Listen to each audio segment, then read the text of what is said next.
Ռուսաստանի արտգործնախարարն ափսոսում է, որ Փաշինյանը մայիսի 28-ին չի մեկնի Աստանա մասնակցելու ԵԱՏՄ գագաթնաժողովին, որտեղ ասում է առիթ կլինի բաց ու անկեղծ քննարկել Հայաստանի հարցը։ Я слышал, что премьер-министр Пашинян упомянул о том, что он занят предвыборными делами и не сможет поехать на вот эту встречу лидеров Евразийского экономического союза. Ну, это было бы, конечно, печально, потому что хорошая возможность обсудить те вещи, которые вот витают в воздухе. Այդ օրը Փաշինյանը մեկ օրով թողնելու է քարոզարշավն ու արձակուրդից հատուկ հետ է գալու, բայց Երևանում կայանալիք զորահանդեսին մասնակցելու համար։ Իսկ որ Հայաստանի շուրջ ստեղծված իրավիճակը կարող է քննարկվել ԵՏՄ առաջիկա գագաթնաժողովում, օրեր առաջ հայտարարել էր նախագահ Պուտինը, ընտրությունների շեմին երկընտրանքի առաջ կանգնեցնելով Հայաստանի վարչապետին եւ հորդորելով նրան վերջնական կողմնորոշվել։ Մնում է ԵՏՄ-ում, թե խզելու է կապերը Ռուսաստանի հետ եւ գնալու է Եվրամիություն։ Լավրովն այսօր ակնարկում է, որ հարցը կարող է քննարկվել անգամ նրա բացակայության պայմաններում եւ զգուշացնում է, Հայաստանն այս ամենի հետևանքով կարող է զրկվել այժմ ունեցած տնտեսական բոլոր հնարավորություններից։ Запад пытается Армению вслед за некоторыми другими членами Содружества независимых государств опять подмять под себя ценой риска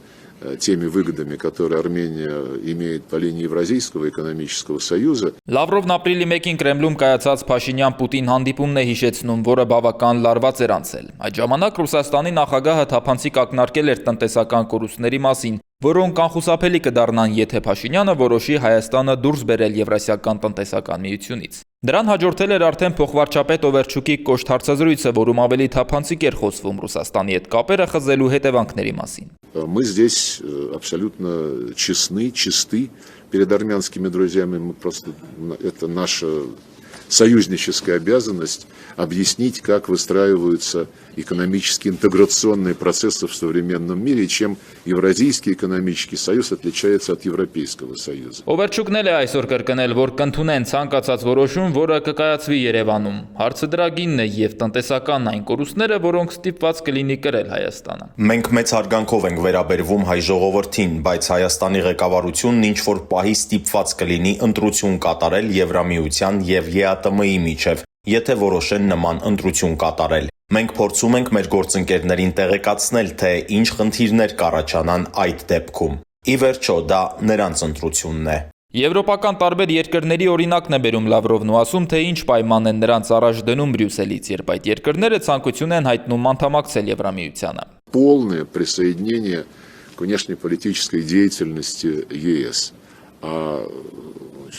Существо этой внешнеполитической деятельности на данном этапе является откровенная, ярая, агрессивная русофобия.